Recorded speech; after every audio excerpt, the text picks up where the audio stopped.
billahi minash shaitanir rajim. Bismillahir rahmanir rahim. Alhamdulillahi rabbil alamin. Wassalatu wassalamu ala ashrafil anbiya'i wal mursalin. Nabiyyina wa habibina Muhammad wa ala alihi wa sahbihi ajma'in. Amma ba'd.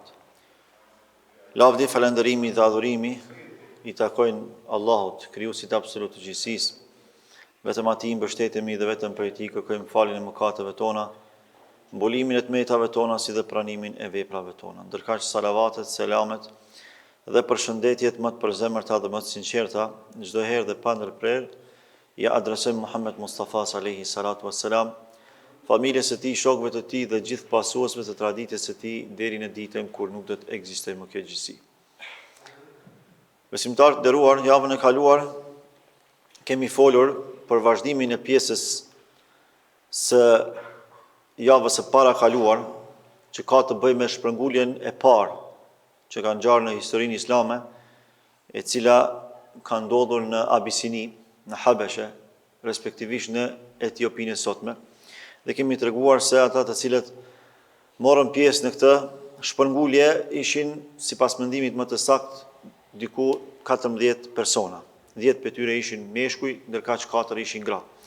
Ndër të parat që kishte shkuar ishte padyshim Uthmani radiallahu anhu, dhëndri Muhammed Mustafa sallallahu alaihi wasallam, së bashku me gruan e tij, me vajzën e Muhammedit sallallahu alaihi wasallam, Ruqayyen, të cilët pastaj pasi që u bashkuan dhe ikën për në Habeshe, fatmirësisht pa ju ndodhur asgjë, meqense u ishin vënë pas mushriket e Mekës, nga momenti që kishin dëgjuar se disa prej muslimanëve ishin nisur për të shpërngulur në Abisini.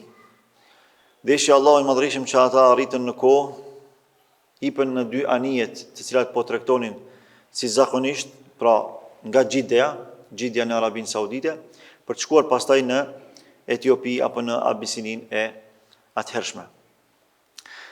Atje u pranuan drejtësisht dhe mirësisht nga mbreti Najashi, të cilin vetëm se e kishte lavdruar pejgamberi i dashur sallallahu alaihi wasallam se është një mbret i drejtë, tek i cili nuk lejohet që të bëhet pa drejtësi ndaj askujt, dhe derisa Allahu t'ju bëjë zgjidhje, ju do të qëndroni atje. Deshi Allahu që besimtarët qëndronin për 3 muaj radhazi në këtë emigrim të parë. Por ndodhi diçka dhe ata u kthyen sërish në Mekë. Dietarët përmendin 2 arsye kryesore se pse ka ndodhur rikthimi i tyre në Mekë. Mendimi i parë mendohet se ka qenë për shkak të pranimit të Islamit nga ana e Hamzës, agjes së Muhammed Mustafas sallallahu alaihi wasallam, dhe nga ana e Omerit radiallahu anhu. 2 figura të fuqishme të historisë islame. Ju e dini mirë që para se ta pranonte Islamin, agja i tij Hamza dhe Omeri radiallahu anhu, 2 prej njerëzve më të fuqishëm që e kanë përkrahur pejgamberin e dashur ka qenë Khadijja, gruaja e tij, nëna e besimtarëve, dhe ka qenë Ebu Talib, agja i Muhammed Mustafas sallallahu alaihi wasallam. Por pas vdekjes së këtyre 2-ve, atëherë pejgamberi ton të dashur ju thye përkrahja njerëzore. Prandaj edhe e ka quajtur si viti i pikëllimit. Pra viti kur ka vdekur Khadijja dhe ka vdekur Ebu Talibi, e ka quajtur si viti i mërzisë, si viti i pikëllimit, nga se nuk njeh në jetën e tij vit më të mërzitshëm dhe më me pikëllim se sa ai vit. Por pas një kohë Allahu i madhërisëm deshi që ti fuqizonte radhat e muslimanëve me pranimin e Islamit nga 2 figura jashtëzakonisht fisnike dhe të fuqishme, siç ishte Hamza dhe Omeri. Sa i përket ngjarjes së këtyre 2-ve se si kanë pranuar Islamin, ne me lenin Allahu do të flasim edhe në të ardhmen, por ajo që aktualisht na intereson është fakti se a ka qenë kjo arsyeja kryesore që muslimanët e shpërngulur në Abisini janë kthyer në Mekë, pasi që kanë dëgjuar se është fuqizuar Islami dhe muslimanët me këto 2 figura dhe tani më do të kenë mbrojtje edhe publike nga ana atyre, sepse kur e ka pranuar Islamin Omeri, kjo ka qenë një goditje jashtëzakonisht e fuqishme për mushrikët e Mekës. derisa nuk e ka pranuar Islamin Omeri, muslimanët nuk kanë pas guxim me dalë dhe me u falë në Kabe publikisht. Pasi që e ka pranuar Islamin Omeri, ka dalë i pari publikisht, edhe ju ka thonë nëse doni me i lanë nanat e juja të veja, hajtë një dhe më dalni. Këtë kanë pas frikë për Omerit, se ka qenë njeri i fuqishëm. Edhe e ka hapë këtë rrugë, ku publikisht ka dalë është falë në Kabe, edhe pas ti kanë fillu më falë edhe musliman tjerë. Gjithashtu edhe Hamza, kër e ka pranuar Islamin, i cili e ka pranuar realisht nga fanatizmi fisnor dhe jo nga bindja për me hyrë në Islam, sepse rasti ka qenë shumë specifik, kur Ebu Gjehli del edhe e nënçmon publikisht pejgamberin tonë të dashur Muhammedin sallallahu alaihi wasallam. I thot fjalë shumë trona, shumë nënçmuese. Përpos kësaj edhe e godet edhe e përgjak, e lëndon në kokë, sa që i rrjedh gjaku nga koka. Atëherë i vjen lajmi Hamzës, të cilin më vonë do ta quajnë muslimanët si luani i ummetit, njerit edhe zotëriu i shahidave, sepse do të bëhet shahidi i parë prej meshkujve. Kur dëgjon që ka ndodhur një gjë e tillë, kundrejt nipit të tij, Muhamedit sallallahu alaihi wasallam, vjen me vrap, shkon drejt tek Ebu Gjehli, edhe e merr hakun, e godet edhe e përgjak. Atëre nxitet konflikti. Ngritet fisi i Ebu Gjehlit, fisi i Beni Makhzum, në anën tjetër ngritet edhe fisi i Beni Hashim, fisi i Muhamedit sallallahu alaihi wasallam, sepse ka pas shumë elektrizime fisesh. Por kenaria e tepërt për fisin, për mbrojtjen e fisit, për promovimin e fisit ka qenë jashtëzakonisht e theksuar, saqë edhe ka pas edhe luftra të shpeshta mes tyre. Por Ebu Gjehli ka thënë ndaloni, sepse reagimi i tij ka qenë me të drejtë. Shumë e kam nënçmu nipin e tij. S'kam lanë send pa i thonë. Edhe fatmirësisht nuk ka eskalu situata në fatalitet. Pra, një pjesë e dietarëve mendojnë se ky ka qenë shkaku që musliman kur kanë dëgjuar që e kanë pranuar Islamin, këto dy figura të fuqishme, atëherë kanë vendosur me u rikthy në Mekë. Por një mendim tjetër, që ky mendoj se është më i saktë, është se kur pejgamberi i dashur Muhamedi sallallahu alaihi wasallam ua lexon dhe ua u këndon ajetet e surës An-Najm publikisht në Kabe, mushrikëve të Mekës, edhe të gjithë atyre që kanë qenë prezent. Edhe fillon edhe i reciton pejgamberin i dashur këto ajete. Afara'aytumul Lata wal Uzza wa Manata ath-thalithata al-ukhra alakum adh-dhakaru wa lahu al-untha tilka idhan qismatun dhiza in hiya illa asma'un sammaytumuha antum wa aba'ukum ma anzala Allahu biha min sultan in yattabi'una illa adh-dhann wa ma tahwa al-anfus wa laqad ja'ahum min rabbihim al-huda am lil insani ma tamanna falillahi al-akhiratu wal-ula. Që do të thotë u ka këndu këto ajete që kanë kuptime madhështore, i cili u ka ngacmuar logjikën e shëndosh të asaj se si ka mundësi ju t'ja adhuroni idhuj që i keni krijuar vetëm nga duart tuaja. Edhe u ka përmendur idhujt më të famshëm të tyre, siç ka qenë Lati, Uzaja edhe Menati. Edhe ju ka thonë pejgamberi i dashur, afara'aytumul Lata wal Uzza, a keni pa Latin edhe Uzën, apo i shihni Latin edhe Uzën që ju po i adhuroni, wa Manata ath-thalithata al-ukhra, edhe Manatin si i treti dhe i fundit prej tyre. Alakumu adh-dhakaru wa lahu al-untha, a juve ju takojnë djemt, meshkujt, ndërkaq Zotit po ja atriboni vajzat, për arsye se ata i kanë quajtur me laqet e Zotit si bijat e Zotit. Edhe në shenjë nënçmimi e kanë akuzuar Allahun si më të dobët në raport me idhujt e tyre. Edhe kanë thonë se Zoti i të Muhammed ka bija, ka vajza, me laqet e Zotit janë vajzat e tij, Allahu na rujt. Ndërkaq zotrat tonë kanë djem. Në një forme kanë dashur me nënçmu Allahun e madhërishëm, por realisht e kanë nënçmu veten. Prandaj ju ka thonë pejgamberi i dashur, "Alakumu dhakaru wa lahu al-untha", a juve po ju takoj kanë djemt, ndërkaq atij Allahut vajzat, tilke idhan qismatun dhiza. Padyshim se kjo është një ndarje shumë e ulët, një ndarje shumë e ligë, shumë e padrejtë. In hiya illa asma'un sammaytumuha antum wa aba'ukum. Këto janë emra që ju i keni shpik vetvetiu, janë krijesa imagjinare, janë zotra të rrejshëm. Ju thjesht po besoni emra, nuk po besoni Zot. Pra, ndonë se po mendoni që po besoni zotra, ju po i besoni disa emra që veti keni shpik, Lati, Uzaja, Menati, sepse realisht këto janë emra idhush, emra gurësh, emra drunjesh, madje edhe emra hurmash, nga se ka ndodhur që edhe hurmat i kanë kriju me duart e tyre, prej hurmave kanë bë put, kanë bë idhull, edhe e kanë adhuruar atë për Zot. E kur janë urit pastaj, kur kanë mbet pa ngrënë pa pi, e kanë ngrënë idhullin që e kanë kriju me duart e tyre pra përmes hurmave. Prandaj ju ka thonë, kjo është një ndarje shumë e ulë që ju e bëni në raport me Allahun e Madhrishëm. In hiya illa asma'un sammaytumuha antum wa aba'ukum. Këto janë emra që ju i keni emërtuar ata idhuj vetë nga dëshira juaj, nga shpikjet tuaja, nga imagjinata juaj e mbrapsht, dhe gjithashtu edhe baballarët tuaj, paraarsit tuaj, sepse ju e keni trashëguar idhujtarin prej tyre. Ma anzalallahu biha min sultan. Për këto Allahu nuk ka zbrit asnjë argument, pra nuk ka asnjë argument në botë që Zoti thot se Lati, Uzaja, Menati dhe idhuj tjerë janë zotra. S'ka, pra nuk keni asnjë argument, as fetar, as logjik që e dëshmon një gjë të tillë. Thjesht i keni shpik ju për vetes suaj. I yattabi'una illa dhann. E tash Allahu për shpërfaq realitetin e tyre të brendshëm dhe po thot, ata nuk po e pasojnë vetëm se paragjykimin e tyre, hamendsimin e tyre. Wa ma tahwa al-anfus, dhe atë që po ado atyre ëndja, atë që po ka qef vetja atyre, pra po shpikin gjëra sipas dëshirave, sipas pasioneve tyre dhe jo sipas realitetit, dhe jo sipas asaj që Allahu ka zbritur nga shpallja.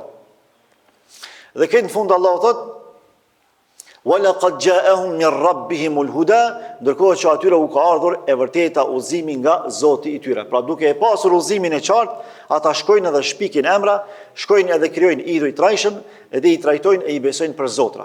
Kur i kanë dëgjuar këto ajete, hadithi që transmetohet nga Imam Buhariu tregon e thot, gjithë ata që kanë qenë prezent në mënyrë të natyrshme kanë rënë sejdë ndaj Allahut të Madhrishëm. Pra, edhe muslimanët që kanë qenë prezent, edhe idhujtarët e Mekës që kanë qenë prezent, kur i ka citu këto ajete të Kuranit për herë të parë, pejgamberi i dashur janë ndiku për së tepërmi se e kanë pa fuqinë e këtyre fjalëve. E kanë kuptuar se këto fjalë nuk janë të Muhamedit, nuk janë fjalë njeriu, këto janë fjalë madhështore, secili prej tyre ka qenë në gjendje me e dallu fjalën e njeriut nga një fjalë hynore. Dhe këto fjalë padyshim se kanë qenë hynore sepse janë fjalët e Allahut Madhrishëm. Dhe krejtësisht natyrshëm kanë rënë sejdë. Pra, besimtarët kanë rënë nga imani, jo besimtarët kanë rënë nga ndikimi i fuqisë së fjalëve të Zotit në momentin kur i kanë dëgjuar këto ajete. Madje transmetimi i thot, edhe e gjindë që kanë qenë prezent aty, kanë rënë sejdë në shenjë madhërimi për Allahun e Madhrishëm kur i kanë dëgjuar këto ajete kuranore. Çka ka ndodhur pas këtij rasti? Është përhap lajmi në Habeshe, në Abisini, se krejt e kanë pranuar Islamin Mekë.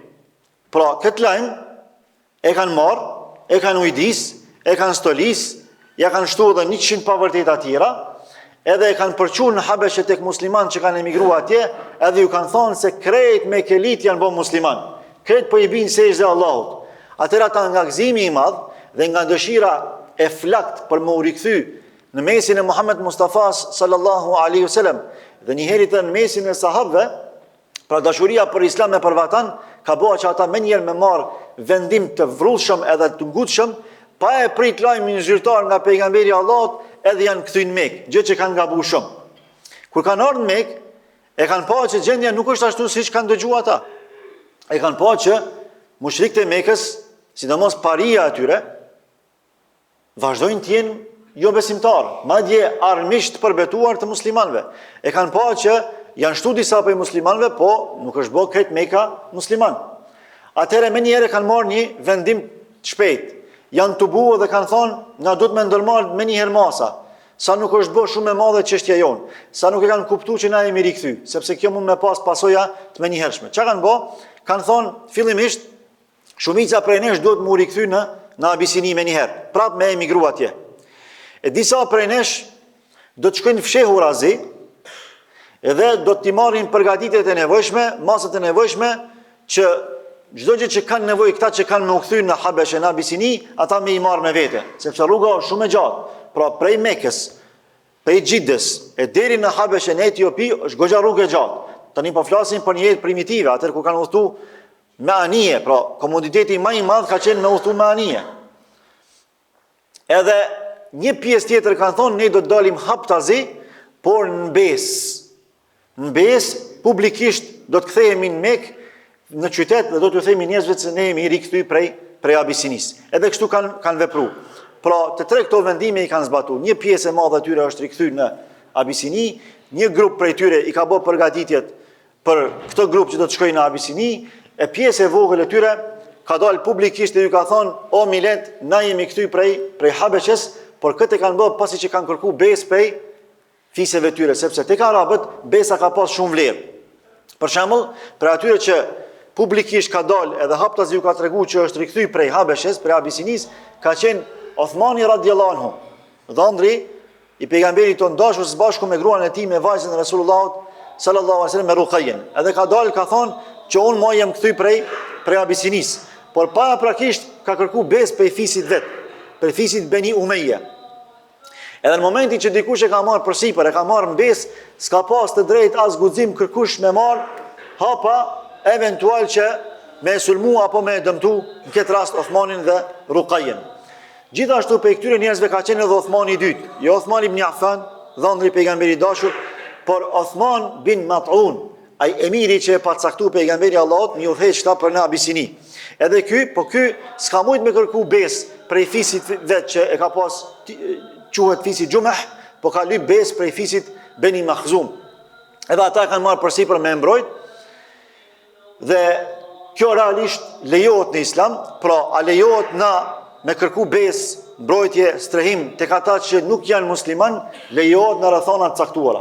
Prandaj edhe vetë ngjarja e shpërnguljes së muslimanëve në Abisini që ka ndodhur, në besë të mbretit Nejashi, që ka qenë i krishterë, po njeri që ka pas dituri të mirëfillt të Tevratit dhe të Injilit, pra të fesë krishtere, atëherë kjo tregon se lejohet një gjë e tillë, mirë po kushtëzohen dy kushte bazike. E para, mos me lëshu fejën e Zotit, sepse asgjë nuk është më e shtrenjtë se sa feja e Allahut, e feja çfarë nuk kupton lidhjen tonë me Allahun e Madhërisht. Nëse kjo lidhje braktiset, atëherë çfarë vlere kanë lidhje tjera? Lidhja me adheun, lidhja me familjen, lidhja me karrierën, me punën, s'kan as pak vlerë nëse ne shkëputim lidhjen me Krijuesin, sepse fal Krijuesit i kemi të gjitha lidhjet tjera. Fal Allahut e kemi jetën, fal Allahut e kemi familjen, fal Allahut e kemi vendin, e kemi shtetin, e kemi sovranitetin e kështu me radhë. Pastaj gjithashtu, kjo ngjarje që ka ndodhur pra me rikthimin e këtyre emigrantëve të përkohshëm në Abisini, pikërisht në Mekë, në besë të këtyre fiseve që i kanë marrë përsipër për me imbrojt, tregon se lejohet me kërku strehim në rrethana të jashtëzakonshme jetësore edhe tek jo muslimane. Prandaj ka shtete muslimane që kërkojnë mbrojtje politike edhe ushtarake kundër disa shteteve tjera. Dhe ne nuk kemi të drejtë me i gjyku ato. Shpeshherë i dëgjojmë disa për njerëzve teksa i gjykojnë për shembull disa për shteteve muslimane, pse këta po kërkojnë mbrojtje prej alevatëve jo musliman, e kanë trahtuar umetin. Nuk është kësaj. Ne jemi për shembull një prej shembëve më konkret, madje shembull eklatant, se një gjë e tillë është edhe e mundur, por ka edhe fryte, ka benefite të caktuara. A nuk kishin të huaj që ndërhyjnë tek ne edhe ne shpëtuam, fal Allahut Madhërisht? Padyshim se po. Pra ndërhyjnë forcat e NATO-s, ndonë se janë jo musliman, edhe kjo ishte në dobin tonë. Pra ekzistojnë disa rrethana diplomatike që ja imponojnë muslimanëve disa marrëveshje, disa pranime, sikurse edhe kur janë vështirësuar rrethanat jo muslimanëve, ka kërkuar mbrojtje prej muslimanëve, dhe muslimanë kanë shtëruar prej zullumeve të asaj kohe, që të mos dalin prej temës. Pra, kjo ngjarje e rikthimit të tyre neve na mëson një mësim, dhe me këtë do ta përfundoj inshallah taala. Mësimi se nuk bën me besu çdo lajm që na vjen.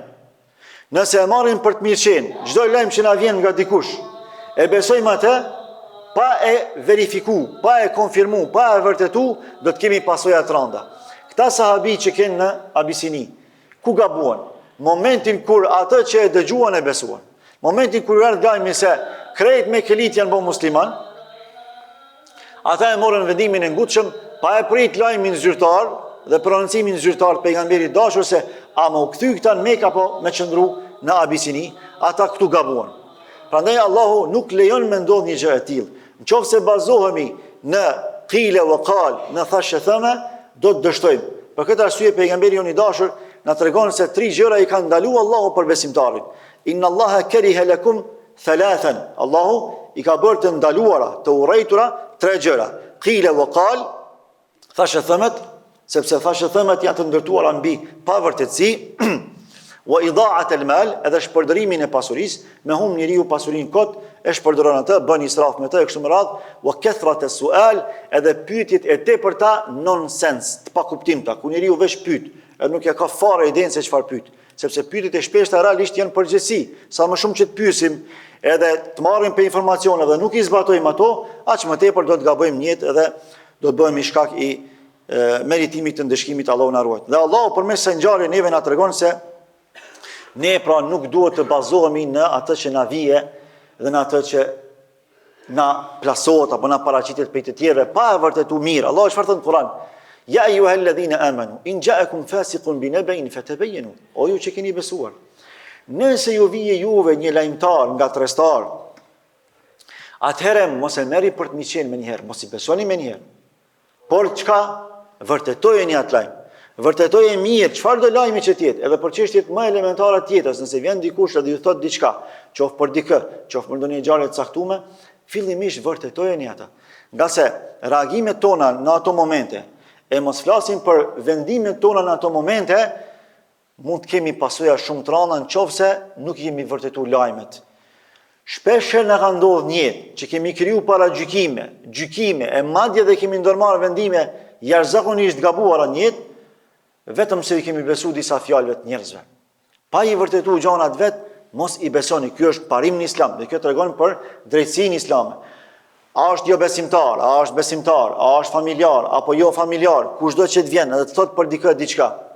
Në parim s'bën mi besu. Në parim s'bën me marr për të miqen. Në parim do të me vërtetu, me analizu e pastaj nëse ka hajër me vepru. Nëse s'ka hajër, është më mirë me hesht e mos me vepru, sepse gjërat më së miri i trajton Allahu i Madhërisëm. Lutim Allahun e plotfuqishëm me na bëj besimtarëve që këto mësime përpos që i dëgjojnë dhe i aplikojnë në jetët e tyre, nga se gjitha këto që thuhen, që transmetohen, bëhen për shkak që ne me marrim mësim. Allahu ju nderoftë, ju shpërbleft për dëgjimin dhe durimin.